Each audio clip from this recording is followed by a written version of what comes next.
JNS and to all of you that allows this huge, immense, beautiful conference to take place and to all of us to discuss our idea. Now we have 18 minutes, all in all, to understand how Europe is going to change, why is it going to change, and how you will make it change. All of you, look, this is, I think, the first panel where I introduce three great friends of Israel who are not Jewish. It's the only one. Me, myself, I am. All the three of them, look, they really deserve a big applause. And also, my first question is, how did you get such a big European friends of Israel? Please. Thank you very much, and thank you very much for the invitation. Congratulations for this beautiful conference. I'm from Hungary, so I can give you the Hungarian perspective. That's why I asked. And I have some good news, and I have some bad news for you if it comes to Europe's relationship with Israel. The good news is that Hungary, led by a conservative right-wing government, Prime Minister Orbán is a true friend of Prime Minister Netanyahu.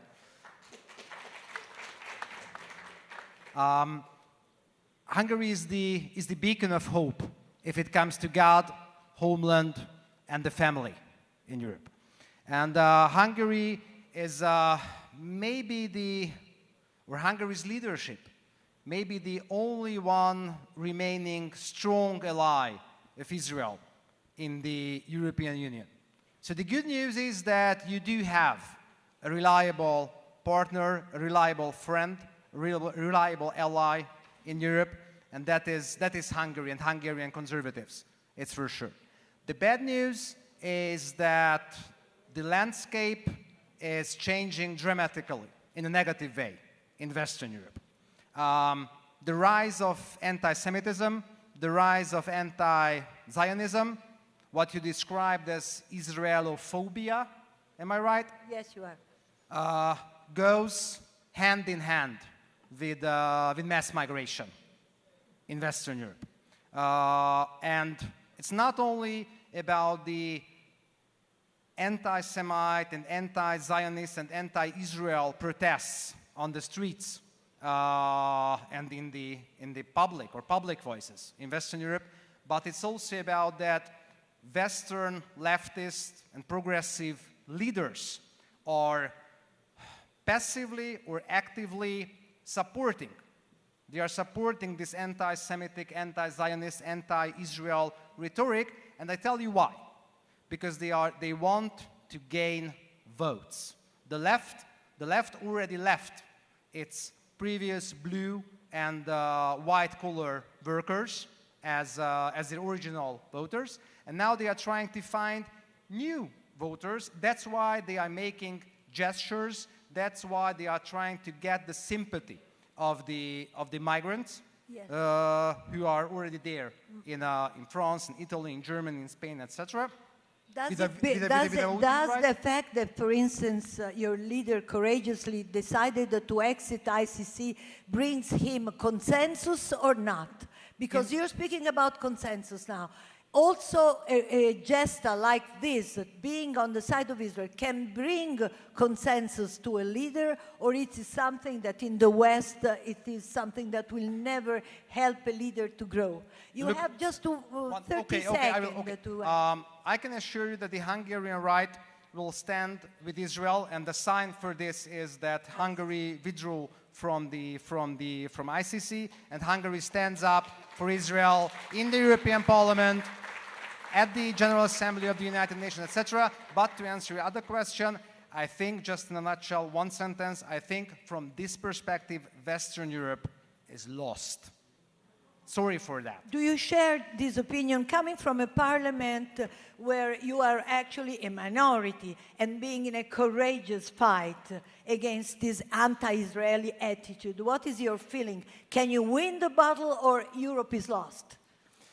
Well, thank you for having me to start with. I come from a country, Belgium, and I feel actually much more at home nowadays here in Israel than in my own country, you know. And it shouldn't be that way. It shouldn't be that way. I'm fighting in the Belgian parliament, but also outside the parliament as an author of this book about Islamization. I'm fighting an existential fight, just like Israel, against Islamization because, ladies and gentlemen, demography is destiny. That is the truth that we should repeat constantly because still there are not enough people who understand that, and the situation now is very simple.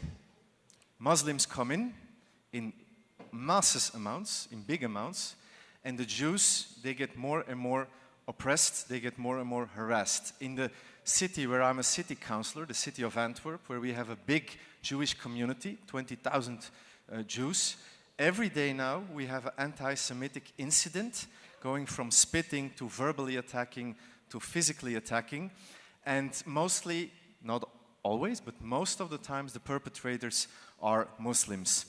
And it's being said already, that is the amazing difference, of course, the great difference between the East or Central Europe and the Western European countries like Belgium. So Europe is going into two directions. It's going into the good direction with countries like Hungary, which I look up to enormously, and it's going, yes, you can keep applauding Hungary. No, you are unique, actually. And it's going into this horrible direction, France, the UK, Belgium, the Netherlands, in which not only the Jewish population gets more and more kicked out, actually, because of progressivism, wokeism, and Islamization, but also the attitude towards Israel, gets worse, of course, because all these politicians, they want to be nice and do good for their Muslim voters, and for being that, they criticize Israel in the most horrible and anti-Semitic way. Still, the right is growing in Europe. Still,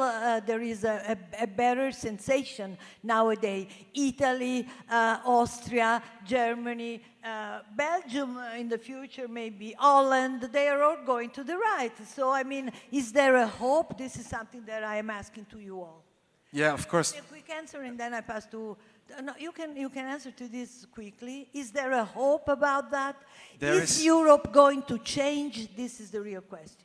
Well, there is hope, because parties like mine and also the Freedom Party of Geert Wilders, for example, we are growing, but the question is always, are we growing enough to have the impact that we should have to radically change policy and to follow the footsteps of, for example, Hungary? And on that, I'm quite skeptical, moreover, because we are facing an enemy that is much bigger than the leftist parties in our own country. It's not just demography, it's also the European Union, it's also the United Nations. That is a big enemy and very difficult to fight. Okay. Well, Richard, I think many of you know Richard Kemp because it's a long time that he's standing with enormous courage on our side, and on the most difficult side, he's always standing on the side of our army. And for this, I really thank you very much personally, and I think that this comes from all of our heart. Now, Europe is discussing as never about an army. They want an army, they don't know how to do it, day after day there is this discussion. Do you think that this can bring Europe to understand better the problem of a war? Do they feel closer to us when they discuss this, or this cannot be of any help in the relationship with Israel? Fiamma told me earlier on that she was pleased to have a panel with 3 of us goyim. She didn't use that word. And I just asked whether she was anti-Semitic. She was so keen on having non-Jews. It's a good suggestion, you know. But the European countries. When I talk about Europe now, I'm talking about Western Europe. We're not talking about the whole of the European countries. Europe is happy to lecture Israel as if it was a little child, while at the same time it's supporting terrorism. European countries enabled the 7th of October by the empowerment and the appeasement of Hamas that they've been so active in for the last goodness knows how many decades. At the same time, they have been, rather than pressing Israel or pressing Egypt to allow refugees from Gaza to go into their country to safety, They have been objecting to it even since President Trump suggested that option. They've objected to it.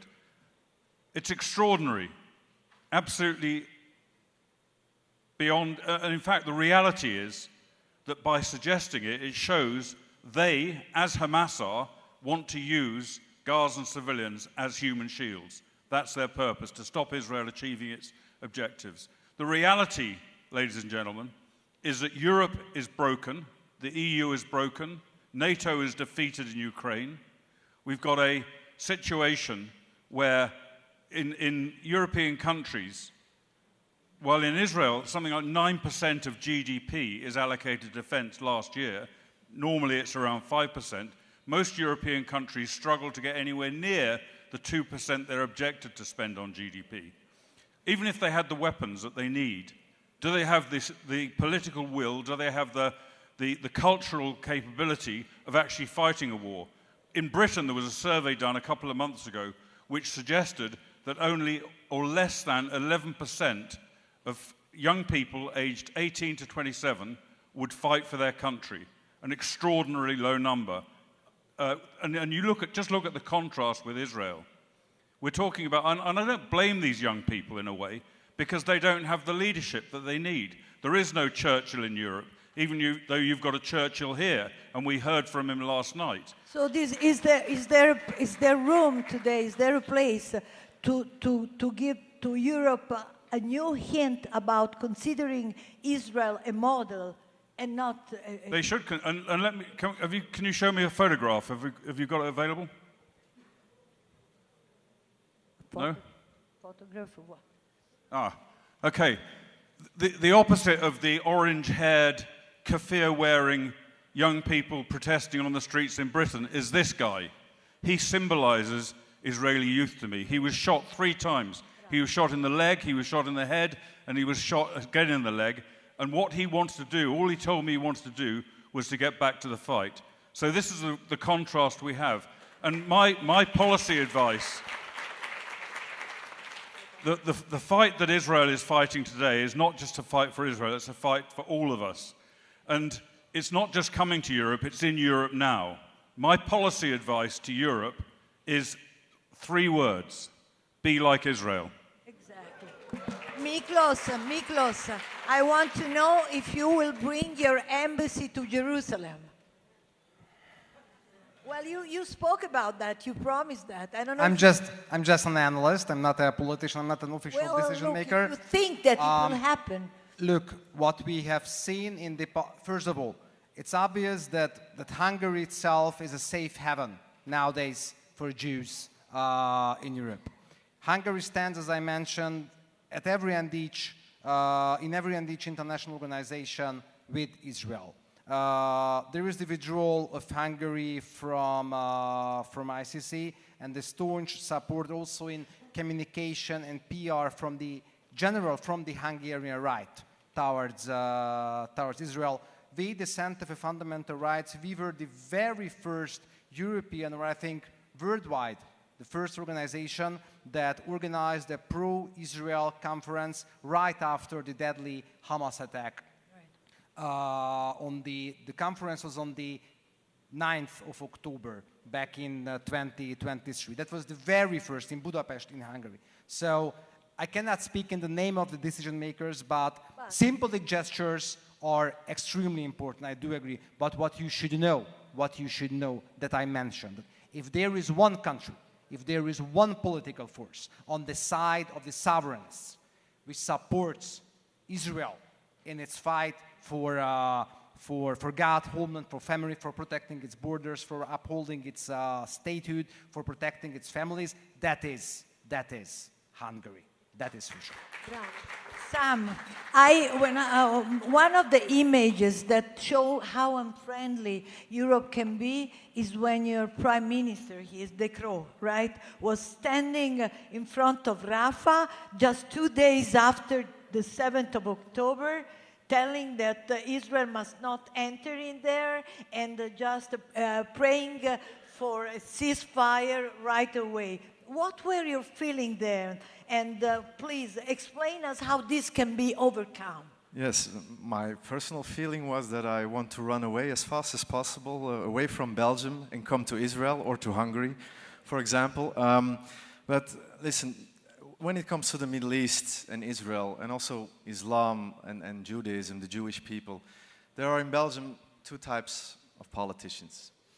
There are politicians who are stupid and unknown. They don't know anything about the Middle East, Israel, or Judaism. They think they know, but they don't know. And there are the politicians, unfortunately, that are anti-Semites. And it is very difficult to combat these two types of politicians because they don't want to see the truth. They don't want to know the truth. They don't want to see that Israel is actually a miracle. It's a miracle. It's a miracle state in almost every aspect that we should look up to and that we indeed, Mr. Kemp, should try to copy. Be like Israel. I couldn't agree more with you. That is what we should be. But honestly, I see that a lot of times when I try to show that, it has the opposite effect even. Because that is, of course, what Jew hatred and what anti-Semitism is. It's a jealousy of success. And when Jewish people have success, whether it's with the Nobel Prizes, whether it's with technology, whether it's with their own country, Israel, well, they get hated, unfortunately. But you can trust on me, and I will keep doing everything inside the parliament and outside the parliament to change that, and I hope it will work. Bravo, molto bravo. I don't know if we have 1 minute time more. I would ask Richard how he sees the future. I mean, do you see a demonstration that will all of this, instead of going with the flags, with the Palestinian flags and shouting from the river to the sea, shouting Israel is our model, do you see a possibility that Europe one day will understand what you're saying since so many years? I'm very lacking in optimism for Europe, Western Europe, and I'm talking about now. I'm extremely optimistic about Israel's future. I know that Israel's going to come out of this war much stronger than it went into it. It's going to be a more united country, a country more capable of defending itself, and a country, I hope, supported even more than now by the international diaspora. And if Europe can do something to emulate that, then that would be fantastic. But like I said, I'm not optimistic. Great. I take this as the best conclusion. And I think that all of us are here to say Israel will win. And this is our message from the new Europe that is going to grow since now onward.